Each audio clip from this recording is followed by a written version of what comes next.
Hello everyone, कैसे हैं आप सब। आई होप आप सब बहुत अच्छे हैं और अपनी स्टडीज़ भी बहुत अच्छे तरीके से कर रहे हैं। तो हम एचटेट पीजीटी बायोलॉजी लेवल 3 के पीवाईक्यू कर रहे थे और 2024 के जो प्रीवियस ईयर क्वेश्चंस हैं जो अभी जुलाई में हुआ था एग्ज़ाम, तो उसके हमने कंप्लीट कर लिए हैं क्वेश्चन सारे। अगर आप देखना चाहते हैं तो आप इसी चैनल की प्लेलिस्ट में चले जाइए, एचटेट नाम से बनी हुई है और आप अपनी तैयारी और बेहतरीन कर सकते हैं। हर एक जो ऑप्शन है उसका अच्छे से मैंने एक्सप्लेन किया है, इसीलिए वो 6 लेक्चर्स में कंप्लीट हुआ है। अगर आप कॉन्सेप्ट पे काम करना चाहते हैं तो ये चैनल आपके लिए है। मैं सिर्फ आंसर्स नहीं कराती बल्कि हर एक ऑप्शन का एनालाइज भी कराती हूँ। ठीक है, तो चलिए स्टार्ट करते हैं। यहाँ पर 90 से 100 तक हमने कर लिए थे फर्स्ट पार्ट में। अभी नेक्स्ट में हम 101 से 110 तक क्वेश्चन करेंगे, क्योंकि एक वीडियो में थोड़ा लंबा हो जाता है। मैं काफ़ी जो है एक्सप्लेन करके पढ़ाती हूँ। तो चलिए देखते हैं। In biotic interaction amensalism can be represented as. तो हम यहाँ बायोटिक इंट्रैक्शन की बात कर रहे हैं, जहाँ पर स्पीसीज़ एक दूसरे के साथ या फिर अदर ऑर्गेनिजम्स के साथ रिलेशनशिप कैसे मेंटेन करती है, कैसे वो एक दूसरी स्पीसीज़ के साथ इंटरेक्ट करती है, इस बारे में हम पढ़ते हैं बायोटिक इंट्रैक्शंस में। तो अमेंसेलिज्म उसका एक टाइप है जिसमें एक स्पीसीज़ को नुकसान होता है और दूसरे को कोई फ़र्क ही नहीं पड़ता, ना तो उसको फ़ायदा हो रहा है ना नुकसान है। तो नेगेटिव एंड जीरो, ये इसका आंसर आएगा। यानी एक स्पीसीज़ को नुकसान हो रहा है और दूसरी स्पीसीज़ न्यूट्रल है उसके लिए, यानी उसको ना तो फ़ायदा हो रहा है ना नुकसान हो रहा है। इसको मैं थोड़ा और एक्सप्लेन करूँगी। तो चलिए देखते हैं बायोटिक इंट्रैक्शंस होते क्या हैं।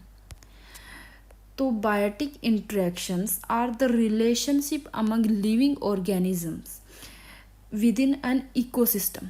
जैसे इकोसिस्टम में स्पीसीज़ दूसरी स्पीसीज़ के साथ इंटरेक्ट कर रही है, चाहे प्लांट स्पीसीज़ है, एनिमल्स हैं, माइक्रोब्स हैं। ठीक है, इसको हम बायोटिक इंटरेक्शन कहते हैं। ये पॉजिटिव हो सकते हैं, नेगेटिव हो सकते हैं या फिर न्यूट्रल हो सकते हैं।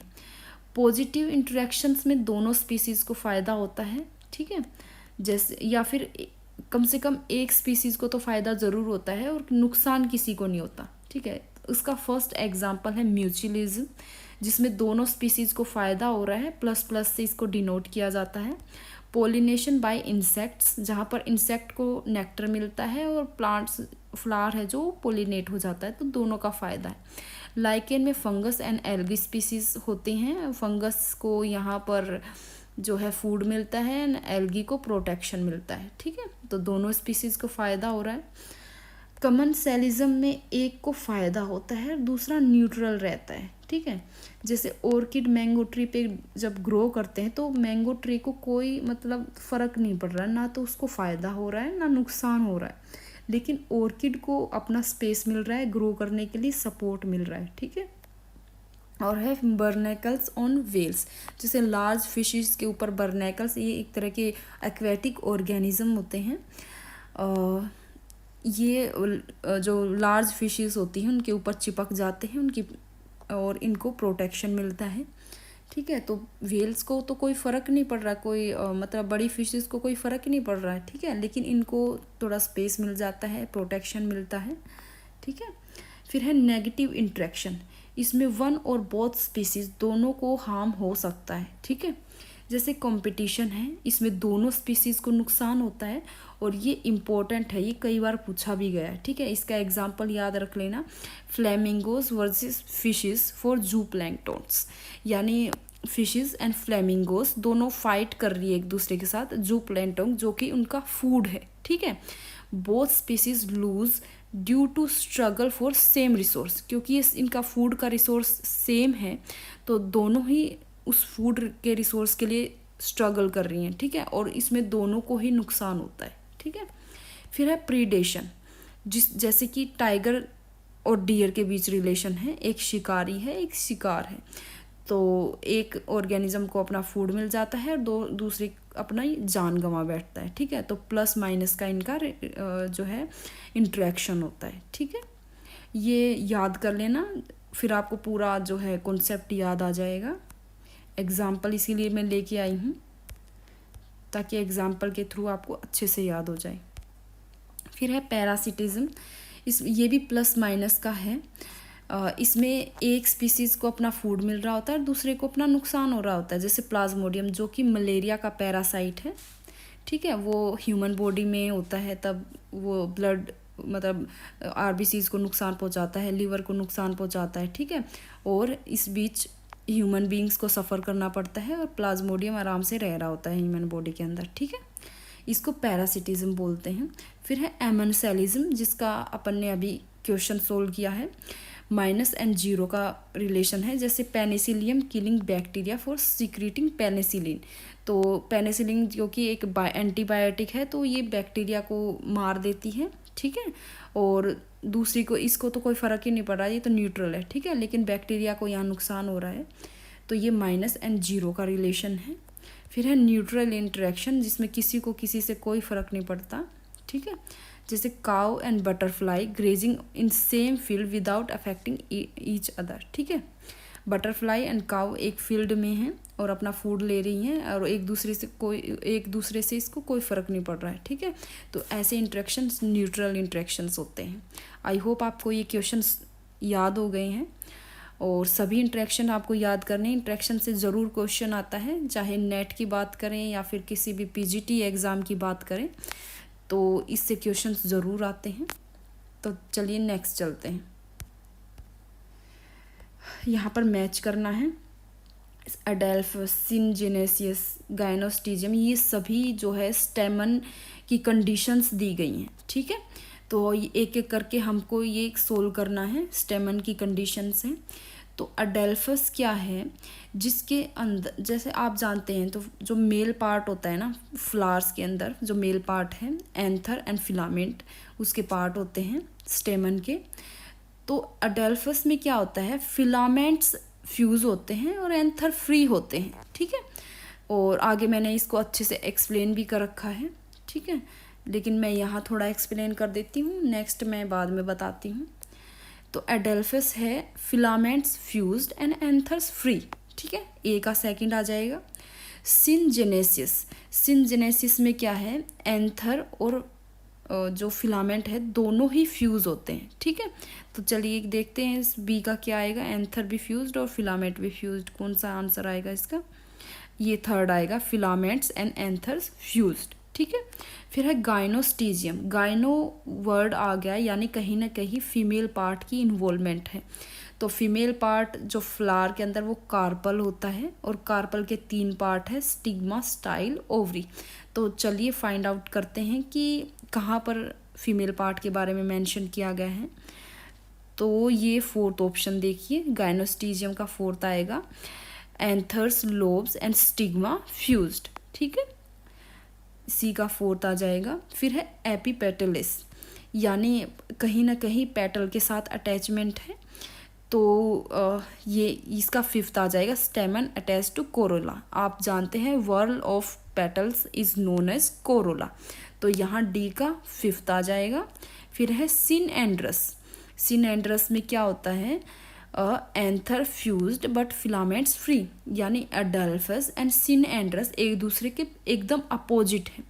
अडेल्फस में तो फिलामेंट फ्यूज्ड होते हैं और एंथर फ्री होते हैं, लेकिन सिनएंड्रस में एंथर फ्यूज्ड और फिलामेंट्स फ्री होते हैं। ठीक है, आई होप आपको ये क्वेश्चन समझ आ गया है और मैंने ये पूरा आगे एक्सप्लेन कर रखा है। अगर आप इसको पढ़ना चाहते हैं तो आप स्क्रीनशॉट ले सकते हैं, अदरवाइज़ अगर आपको ये टेलीग्राम पे चाहिए ये पीडीएफ तो प्लीज़ मुझे बता देना, मैं शेयर कर दूँगी। ठीक है, विद एग्जांपल मैंने हर एक जो है स्टेमन की कंडीशन को एक्सप्लेन किया है और ये इम्पोर्टेंट भी है। तो यहाँ पर भी मैंने सभी एग्जांपल्स के साथ मैंने एक्सप्लेन किया है। आप चाहें तो स्क्रीनशॉट लेके या फिर वीडियो पॉज करके आप पूरा पढ़ सकते हैं।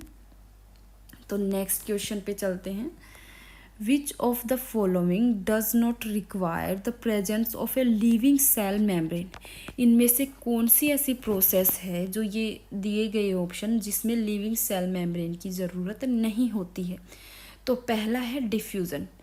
डिफ्यूज़न को मैं ऑप्शन के एग्जाम्पल के थ्रू बताऊंगी। जैसे किचन में खाना बन रहा है और आप रूम में बैठे हो, आपको फिर भी खाने की खुशबू आ जाती है, क्योंकि पार्टिकल्स जो हैं हायर कंसंट्रेशन से लोअर कंसंट्रेशन की तरफ मूव कर रहे हैं। तो इसमें कोई लिविंग सेल मेम्ब्रेन की ज़रूरत नहीं पड़ी है। तो इस क्वेश्चन का आंसर फर्स्ट ऑप्शन ही है, ठीक है, डिफ्यूज़न है। फिर है ओस्मोसिस।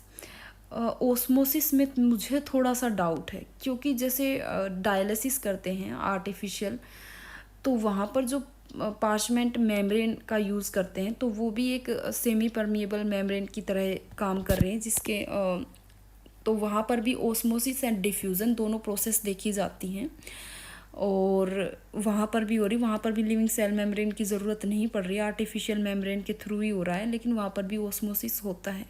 लेकिन जो आयोग है उसने इसकी आंसर की में आंसर सिर्फ फर्स्ट दे रखा है, ठीक है। तो जो मोस्ट अप्रोप्रिएट आंसर है वो वही देते हैं। मुझे थोड़ा ऑस्मोसिस में डाउट था, ठीक है। बाकी आप मुझे बता सकते हैं अगर मैं इस स्टेटमेंट को, इस कॉन्सेप्ट को समझ नहीं पा रही हूँ, तो आप मुझे कमेंट्स में बता सकते हैं। मुझे ऑस्मोसिस में थोड़ा डाउट लग रहा है, ठीक है।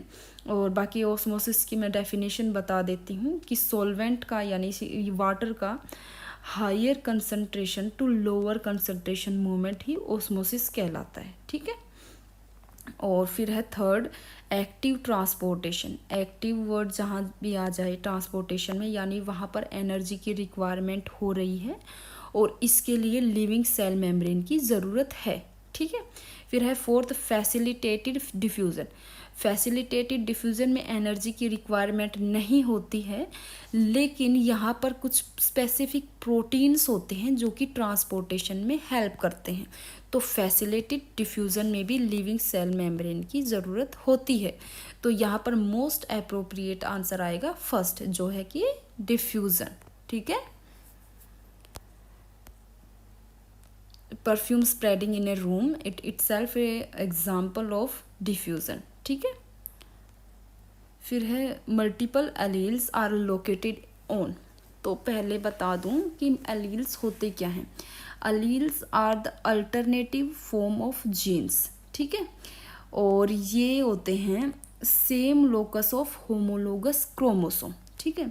लोकस का मतलब पता है क्या होता है? लोकस का मतलब होता है एक पार्टिकुलर पोजीशन, एक पार्टिकुलर एड्रेस जहाँ पर वो एलील आपको मिलेगा।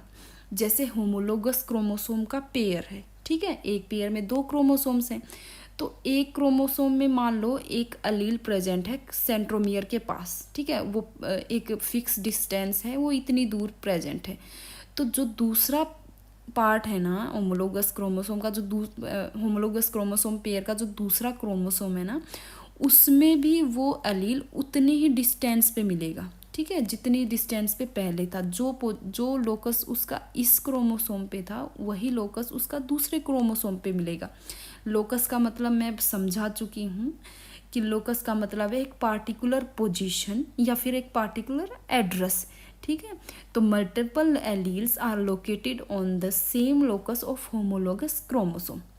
और अगर मैं एलील को आपको अच्छे से समझाऊं, तो जैसे आपने मेंडल वाला चैप्टर पढ़ा है ना जेनेटिक्स का, वहाँ पर टाल के लिए जो कैपिटल टी लिया था, ठीक है, कैपिटल टी लिया था, ठीक है, वो टॉल के लिए एलील है, और जो स्मॉल टी लिया था वो जो है ड्वार्फ के लिए एलील है, ठीक है। लेकिन दोनों ही जो है हाइट को डिनोट कर रहे हैं, ठीक है, एक टोल को और एक ड्वार्फ को, ठीक है। तो ये अल्टरनेटिव फॉर्म है अलील की, ठीक है। और मेरे ख्याल से आपको ये क्वेश्चन समझ आ गया, इसका थर्ड आंसर है। तो नेक्स्ट चलते हैं अभी।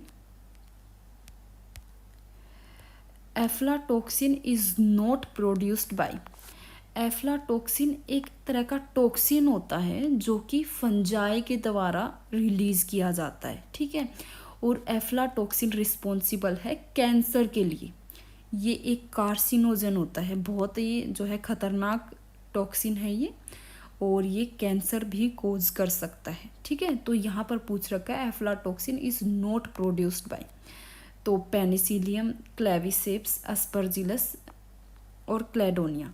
तो यहाँ पर मैं एक आंसर तो बिल्कुल ही जो है हटा पा रही हूँ। आप जानते हैं क्लेडोनिया एक लाइकेन है।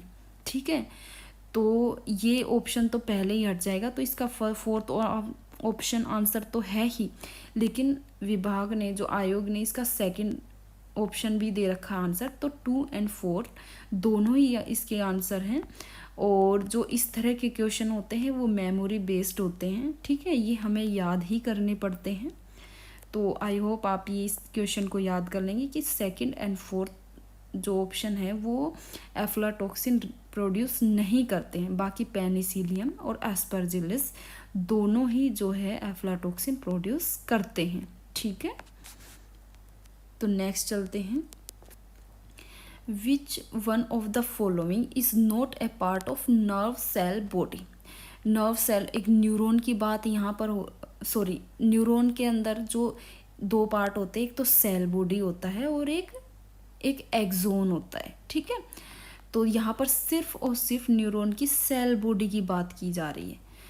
तो ऑप्शंस देख लेते हैं। निसल्स बॉडी, निसल बॉडी, जो निसल्स ग्रेन्यूल्स होते हैं वो सेल बॉडी में प्रेजेंट होते हैं, और ये एंडोप्लाज्मिक रेटिकुलम और राइबोसोम से बने होते हैं। तो फर्स्ट तो नहीं आएगा क्योंकि ये तो प्रेजेंट होता है। फिर है सेंट्रियोल, यस यही आंसर आएगा। सेंट्रियोल नहीं प्रेजेंट होता है सेल बॉडी में, तभी तो वो आपने सुना होगा कि नर्व सेल जल्दी से डिवाइड नहीं करती है, बहुत रेयर केसेस होता है जब ये डिवाइड करेंगे। ठीक है, तो नर्व सेल इसलिए ही डिवाइड नहीं करती है क्योंकि उनके पास सेंट्रियोल नहीं होता है। आपने सेंट्रियोल के बारे में cell cycle and cell division नाम का जो चैप्टर है जिसमें हम मियोसिस एंड माइटोसिस पढ़ते हैं, तो उसमें आपने सेंट्रियोल के बारे में पढ़ा होगा, ज़रूर पढ़ा होगा क्योंकि एनसीईआरटी में मेंशन है। और centromere nerve cells cell body में नहीं होते हैं क्योंकि वो डिवाइड नहीं करती हैं। ठीक है, आपके एक साथ दो कॉन्सेप्ट मैंने क्लियर कर दिए हैं। फिर है लिपोक्रोम ग्रैन्यूल, ये भी सेल बॉडी में प्रेजेंट होते हैं, और जितने ही ज़्यादा एज का जो नर्व होगा, न्यूरॉन होगा, उतने ही उसके अंदर लिपोक्रोम डिपोजिशन मिलेगी। ठीक है, फिर है माइलिन, माइलिन शीत आप अच्छे से जानते हैं कि ये एक्सोन के ऊपर प्रेजेंट होती है, ना कि सेल बॉडी के अंदर। ठीक है, तो इसका फोर्थ आंसर भी आएगा। तो सेकंड एंड फोर्थ दोनों ही सेल बॉडी में प्रेजेंट नहीं होती हैं। माइलिन शीत जो है एक्सोन के ऊपर प्रेजेंट होती है। ठीक है, तो सेकंड एंड फोर्थ इसका आंसर है। आई होप ये क्वेश्चन आपको क्लियर है। तो चलिए आगे चलते हैं। What is the role of albumin in blood plasma? देखिए, अल्बुमिन एक बहुत इम्पोर्टेंट प्रोटीन होता है अपने ब्लड प्लाज्मा के अंदर, जो कि ऑस्मोटिक बैलेंस के लिए रिस्पॉन्सिबल होता है, और ये जो है मोस्ट अबंडेंट प्रोटीन भी होता है। ठीक है, ये हेल्प करता है ऑस्मोटिक बैलेंस में। तो ये अपनी एनसीईआरटी में बहुत अच्छे से मेंशन है, और अगर आप एनसीईआरटी भी करके जाते हैं तो बहुत सारे क्वेश्चन आप बना पाते हैं। ठीक है, और बहुत सारे क्वेश्चन मेमोरी बेस्ड आते हैं एचटेट में। कॉन्सेप्ट बेस्ड तो मतलब कम ही क्वेश्चन आते हैं जो लंबे बड़े से क्वेश्चन है जिसमें आपको कॉन्सेप्ट लगाना है। Otherwise most of the questions आपको मेमोरी बेस्ड मिलेंगे। ठीक है, सीधा जो है एनसीईआरटी से उठा के मतलब स्टेटमेंट आपको मिल जाएंगे अच्छे से। तो बार बार एनसीईआरटी का रिवीजन करना है, जितना हो सके उतनी बार। और आप जानते हैं DSSS भी KVS सभी के लिए एनसीईआरटी बेस है और बहुत इम्पोर्टेंट रोल प्ले करता है। तो ठीक है, तो इसका आंसर फर्स्ट आ जाएगा। बाकी ऑप्शंस में मैं आपको बता देती हूँ। इन्वॉल्व इन डिफेंस मैकेनिज्म, तो डिफेंस मैकेनिज्म में भी प्रोटीन्स इन्वॉल्व होते हैं, लेकिन अल्ब्यूमिन की बात नहीं कर रही मैं यहाँ पे, प्रोटीन्स की बात कर रही हूँ। तो अल्बुमिन भी एक प्रोटीन है, लेकिन मैं अल्बुमिन प्रोटीन की बात नहीं कर रही, मैं अलग प्रोटीन की बात कर रही हूँ। जैसे डिफेंस मैकेनिज्म में एंटीबॉडीज़ इन्वॉल्व होती है ना, तो एंटीबॉडीज़ भी प्रोटीन ही होती हैं, प्रोटीनियस ही होती है नेचर में। ठीक है, तो कुछ प्रोटीन्स ऑस्मोटिक बैलेंस का काम करते हैं, एल्बुमिन उनमें से एक है। कुछ प्रोटीन डिफेंस मैकेनिज्म का काम करती हैं, जो है एंटीबॉडीज़ उनका एग्जाम्पल है। और कुछ प्रोटीन जो है क्लोटिंग, ब्लड क्लोटिंग का काम करती हैं, जैसे फाइब्रिन वगैरह हैं। ठीक है, कितने क्लोटिंग फैक्टर हम पढ़ते हैं, उनमें से बहुत सारे क्लोटिंग फैक्टर जो होते हैं वो प्रोटीनियस होते हैं नेचर में। ठीक है, हेल्प्स इन कैरिंग CO2। तो आप मुझे बताइए कि जो कार्बन डाइऑक्साइड को कैरी करता है वो कौन सा प्रोटीन होता है, ज़रा सोचिए। तो मैं बता देती हूँ इसका आंसर। जो हीमोग्लोबिन है वो भी एक प्रोटीन है, और कार्बो अमीनो हीमोग्लोबिन के रूप में जो है ये कार्बन डाइऑक्साइड जो है इसका ट्रांसपोर्टेशन होता है, आप जानते हैं। और लगभग 20 से 25%, 23 से 25% तक कार्बन अमीनो हीमोग्लोबिन के रूप में कार्बन डाइऑक्साइड का ट्रांसपोर्टेशन होता है। ठीक है, और वो भी आप बताइए कौन सी स्ट्रक्चर है, हीमोग्लोबिन की कौन सी स्ट्रक्चर है। तो भाई हीमोग्लोबिन की क्वाटरनरी स्ट्रक्चर होती है। ठीक है, प्रोटीन की क्वाटरनरी स्ट्रक्चर का एग्जाम्पल है हीमोग्लोबिन, और मायोग्लोबिन टर्शरी स्ट्रक्चर का एग्जाम्पल है। और जितने भी एंजाइम्स हैं वो लगभग टर्शरी स्ट्रक्चर का ही एग्जाम्पल होते हैं। ठीक है, तो ये थोड़ा एक क्वेश्चन को मैंने एक्सप्लेन कर दिया है और कुछ और कॉन्सेप्ट बता दिए हैं। आई होप आप समझ पा रहे हैं। तो नेक्स्ट देखते हैं।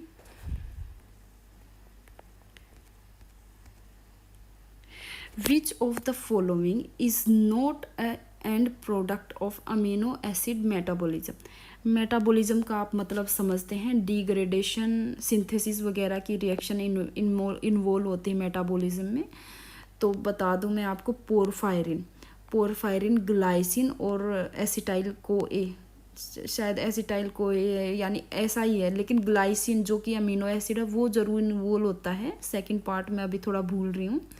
तो पोरफायरिन में ग्लाइसिन भी इन्वॉल्व होता है जो कि एक अमीनो एसिड है। तो ये तो अमीनो एसिड मेटाबॉलिज्म का हिस्सा है।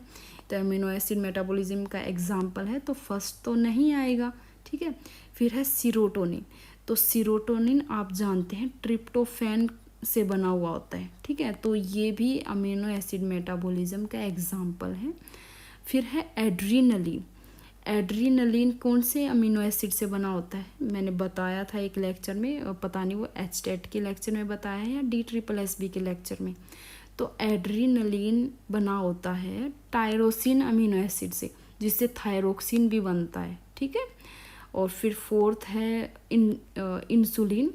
आप जानते हैं इंसुलिन प्रोटीन से बना होता है। ठीक है, प्रोटीन्स का प्रोडक्ट है, ना कि अमीनो एसिड का। ठीक है, तो इसका आंसर फोर्थ आएगा। ठीक है, फर्स्ट 3 जो ऑप्शंस है वो अमीनो एसिड मेटाबॉलिज्म के प्रोडक्ट हैं, और जो फोर्थ है वो प्रोटीन का है। ठीक है, तो नेक्स्ट चलते हैं। वाई डू कार्टिलेजिनस यानी कॉन्ड्रक्टाइज फिशेस स्विम कॉन्टिन्यूसली। जब तक ओस्टिक्टाइज एंड कॉन्ड्रक्टाइज से क्वेश्चन नहीं दे देते हैं स्टेट वाले, तब तक उनका एग्ज़ाम मतलब पेपर कंप्लीट ही मत समझना, क्योंकि यहाँ से क्वेश्चन तो हर बार आता है। अभी 2024 वाला अगर आपने क्वेश्चन किया है, मैंने प्लेलिस्ट में करवाया है, तो वहाँ भी ओस्टिक्टाइज की कुछ कैरेक्टर्स दे रखे थे और उसमें सही गलत मतलब पूछ रखा था उन्होंने। तो भाई यहाँ से क्वेश्चन ज़रूर आता है। अभी ही बेशक अभी मार्क कर लेना, इम्पोर्टेंट करके लिख लेना कि भाई इन दोनों का डिफरेंस, कार्टिलेजिनस और बोनी फिशेस का डिफरेंस, इनके कैरेक्टर्स, इनके एग्जाम्पल्स अभी लिख लेना कि भाई इम्पोर्टेंट है, 2025 में क्वेश्चन आएगा। ठीक है, why do cartilaginous fishes swim continuously, वो कॉन्टीन्यूसली स्विम क्यों करती रहती हैं। तो भाई आप जानते हैं कार्टिलेजिनस फिशेस के पास स्विम ब्लैडर नहीं होता है, जो कि बायोन्सी प्रोवाइड करता है और उनका जो है सिंक नहीं होने देता। तो क्योंकि स्विम ब्लैडर नहीं है तो इनको कॉन्टीन्यूसली स्विम करना पड़ता है टू अवॉइड सिंकिंग। डूबने से बचने के लिए इनको कॉन्टीन्यूसली स्विम करना पड़ता है। और जो बोनी फिशेस होती हैं, जो ऑस्टिक थाइस होती हैं, उनके पास स्विम ब्लैडर होता है, ठीक है। उनको कॉन्टिन्यूसली जो है स्विम नहीं करना पड़ता है। तो 109 का आंसर आ जाएगा फर्स्ट।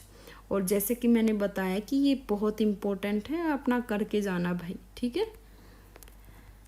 तो नेक्स्ट देखते हैं, which of the following are operon.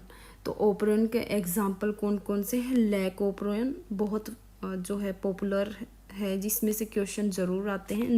Net के लिए तो बहुत इम्पोर्टेंट है, नेट में तो इससे क्वेश्चन हमेशा आते हैं। तो लैक ओपरन, टीआरपी ओपरन यानी ओपेरोन यानी टीआरपी यानी ट्रिप्टोफैन ओपेरोन, ठीक है।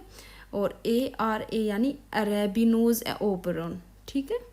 लैक्टोज एक तरह का शुगर है, अरेबिनोज भी एक तरह का शुगर है, लेकिन टीआरपी जो ट्रिप्टोफैन है ना, मैंने अभी बताया ट्रिप्टोफैन एक अमीनो एसिड है, ठीक है। तो इनके मेटाबॉलिज्म के लिए जो है कुछ एंजाइम साथ में काम करते हैं, और ये सभी ओपेरोन का एग्जाम्पल हैं। तो इसका आंसर आएगा fourth. All options are correct, ठीक है। तो मैंने यहाँ पर 10 क्वेश्चन करा दिए हैं, वैसे तो और भी क्वेश्चंस हैं, बट धीरे धीरे करेंगे हम, क्योंकि फिर लंबी वीडियो हो जाती है, और आप लंबी वीडियो देख के वैसे ही नहीं देखते जो है लेक्चर, ज़्यादा लंबा लेक्चर हो जाता है, वो उससे बहुत कम व्यूज़ आते हैं। तो भाई हम धीरे धीरे करेंगे। अभी नवंबर दिसंबर जब तक नोटिफिकेशन नहीं आता तो बच्चे एक्टिव होते ही नहीं हैं पढ़ने के लिए, तो हम धीरे धीरे करेंगे, और जब नोटिफिकेशन आ जाएगा तो हम थोड़ा स्पीड पकड़ लेंगे और अपने सारे क्वेश्चंस कर लेंगे। और अगर आपको वीडियोस हेल्पफुल लगती हैं तो आप सब्सक्राइब ज़रूर कीजिए। और PYQ में सभी PYQ करवा रही हूँ, DSSS KVS के भी स्टार्ट करेंगे, EMRS के भी मैंने स्टार्ट कर दिए हैं, इस पे प्लेलिस्ट में अवेलेबल हैं। तो अगर आपको कॉन्सेप्ट पे काम करना है तो आप इस चैनल के साथ जुड़ सकते हैं। और thank you so much for watching.